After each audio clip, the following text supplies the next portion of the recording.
Fijn dat je er allemaal weer ziet en niet naar het programma kijkt van de kniphuisje van Franske.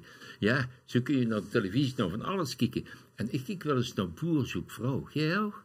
Ja, daar heb ik wat op gemaakt.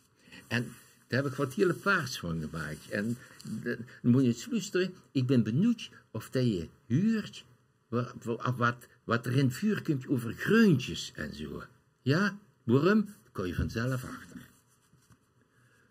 Een greuntjesboer bevoor van de aandacht niet vies. En riep, ik kom even die zaak op de televisie. Van mij huurt nemens ook maar ooits geklaag. Ik stond bekend om mijn onbespoorde gedrag. Hij oet zelf veel greuntjes en oudje gezond.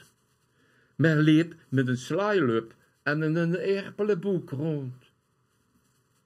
Wat Toby ook zeker niet te ontkennen was, dat was zijn proemenbond en zijn eerbierennaas.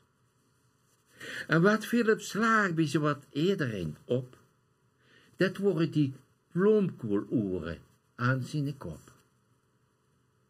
Wie heeft het programma dan?